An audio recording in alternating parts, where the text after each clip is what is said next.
High, আজকে আছি আমরা পেলিংয়ে। কালকে এসছি একটু রাতের দিকে আর কি। তো এখন আমরা স্নান টান করে বেরিয়ে পড়লাম। এবার সাইট সিন দেখতে যাব।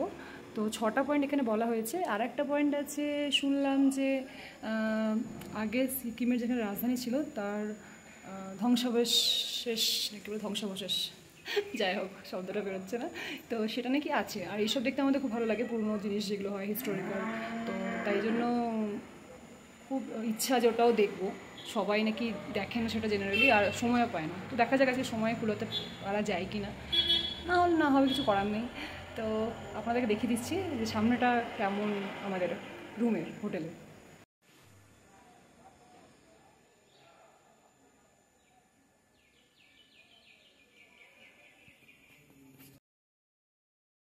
নমস্কার। সেদিন ছিল আমাদের সিকিম ট্রিপে 4র্থ দিন। আগের দিন রাতে রিসেপশনিস্ট যে কাকু ছিলেন, কাকু বা জেঠু, তো তার সঙ্গে কথা হয় যে একজন সামনে পুলিশ আছেন, একজন স্যার আছেন, তো তার নিজস্ব গাড়ি আছে, তিনি ড্রাইভারের দ্বারা রান করায় আর কি, গাড়ি চালায় আর কি। বুঝতেই পারছেন, একরকম ব্যবসা। সামনে চেকপোস্ট, আপনারা খেয়াল করে থাকবেন, আমি ভিডিও করেছি। তো যাই হোক, তো উনি বলেন যে সকালবেলায় খবর দেবে। তো সকালবেলা কোনো খবর আমরা পাই না, তো আমরা একদম রেডি হয়ে বেরিয়ে পড়ি যে যেটা পাবো একটা কিছু অ্যারেঞ্জ করে তো যাবোই। তো ওনার সঙ্গে কথা হয় ওই জেঠুর সাথে। তো উনি বলেন যে একজন আছেন আর কি, একা এসছেন, সোলো ট্রাভেলার, দিল্লি থেকে এসছেন। তো তিনি কাউকে খুঁজছেন, শেয়ার হলে ওনারও সুবিধা হয়, যেহেতু উনি একা। তো যাই হোক, পরে জানতে পারলাম উনি একটা প্রাইভেট ব্যাংকে কাজ করে, মানে ম্যানেজার আর কি। তো আমাদের তো ভালোই হলো যে একজন সঙ্গী পাওয়া গেল, তারপরে আবার লেডি, তো কোনো অসুবিধা সেরকম নেই। তো যাই হোক, আমরা বেরিয়ে পড়লাম। আর ড্রাইভার দাদা যিনি ছিলেন, তিনিও খুব ভালো ছিলেন। জেনারেলি ওই পুলিশ স্যারের যিনি চালান আর কি, তো তিনি আসতে পারেননি, কোনো একটা কিছু প্রবলেম ফেসে গেছিলো হয়তো। তো তারপরে অ্যারেঞ্জ করিয়ে দিলেন উনি যে অন্য ড্রাইভার আসছে। তো যাই হোক, একটু ওয়েট করলাম, করে আমরা বেরিয়ে পড়লাম। তো প্রথম পয়েন্টে আমরা পৌঁছে গেছি। এই পয়েন্টটা একটা গুরুত্বপূর্ণ পয়েন্ট, বিশেষ করে যারা বুদ্ধিস্ট আর কি। এইটা একটা গুরুত্বপূর্ণ পয়েন্ট, বিশেষ করে যারা বুদ্ধিস্ট আর কি। তো এখানে মানত করা হয়, যেটা আপনার ইচ্ছা সেটা এখানে দাঁড়িয়ে প্রার্থনা করতে পারেন, আর সেই মনস্কামনা পূর্ণ অবশ্যই হবে, এটা এখানকার মান্যতা। তো সেই জন্য বিশেষ একটা পয়েন্ট। এমন কিছু আমাদের মনে হলো না, হয়তো আমরা খুব বেশি ঘুরি তো তাই জন্য হয়তো মনে হলো না, কিন্তু খুব পিসফুল বলতে পারেন, খুব শান্তশিষ্ট জায়গা। ওখানে যে লোকাল ধূপগুলো বিক্রি হচ্ছিল সেগুলো কিন্তু আমাদের এদিক থেকে একদমই আলাদা, যদিও বা আমার কেনা হয়নি। এরপরে ড্রাইভার দাদার সঙ্গে বকবক করতে করতে পৌঁছে যাই নেক্সট পয়েন্টে, একটা ঝর্ণা। জায়গাটা অপূর্ব লাগছিল। ওপরে উঠি তখন আরও ভালো বুঝতে পারবেন। তো এখানে অনেক দোকান ছিল বিভিন্ন রকমের, তো সেখানে আমরা একটু খাওয়া দাওয়া করে নিয়েছিলাম। তারপরে আমরা ওপর দিকে উঠছিলাম। অনেক বেশি সিঁড়ি নেই, দেখে হয়তো মনে হচ্ছে, কিন্তু খুব একটা বেশি নেই। হ্যাঁ হ্যাঁ, উপরে।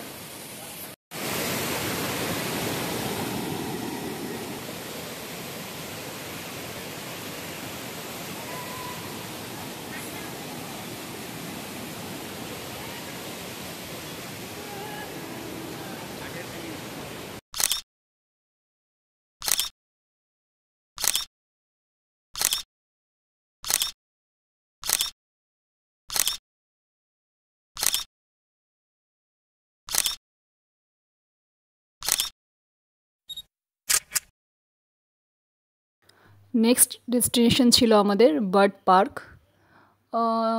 পাতিকথায় আমরা চিড়িয়াখানা বলি আর কি।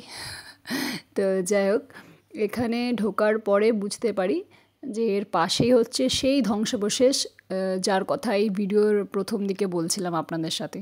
তো এটা একদম সারপ্রাইজিং ছিল ব্যাপারটা, যে আচ্ছা এতটা মানে হাতের মুঠোর ব্যাপারটা, যে আসলাম বার্ড পার্ক আর পাশে ধ্বংসাবশেষ, অথচ হোটেলে আমাদেরকে বলছিলেন ওই জেঠুটা যে সাধারণত ওরকম নিয়ে যায় না ড্রাইভার দাদা, নিয়ে গেলে হাতে আরও সময় দরকার হয়।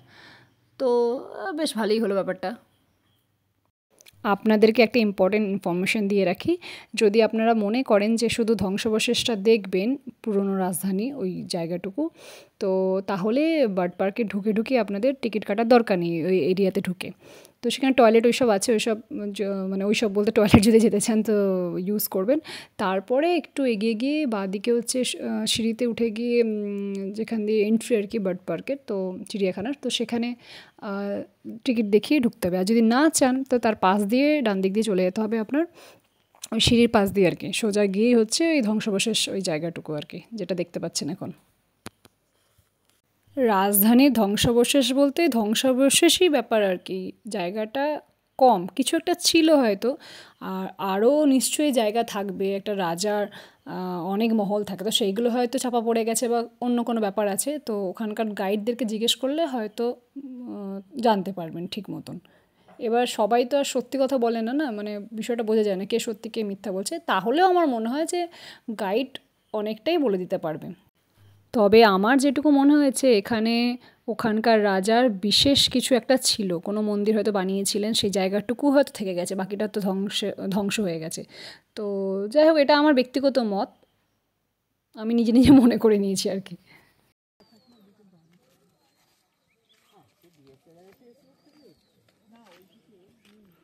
এই যে আমরা নেমে পড়েছি, ওই দেখুন সিঁড়ির কথা বলছিলাম না, সেই জায়গাটা, তাহলে বুঝতে পারছেন কি বলতে চাইলাম, এটা কিন্তু ফেরার সময় আমরা ফিরে যাচ্ছি, বেরিয়ে আসছি। ড্রাইভার দাদা ও স্নেহা ম্যাডাম যিনি সোলো ট্রাভেল করছিলেন, তো তাদের সঙ্গে গল্প করতে করতে আমরা নেক্সট পয়েন্টে পৌঁছে যাই। এই যে আমার ভাই কুকুরকে আদর করছিল, আমিও করেছি, আরও অনেক জায়গাতে আদর হচ্ছিলো, কিন্তু ভিডিও করাটা সম্ভব হয়নি। ওখানকার কুকুরগুলো এত পরিষ্কার, তার কারণ অবশ্য আমরাই, কারণ ওখানকার মানুষজন এত পরিষ্কার পরিচ্ছন্ন, রাস্তাঘাট নালা সব পরিষ্কার, তাই জন্য কুকুরও পরিষ্কার।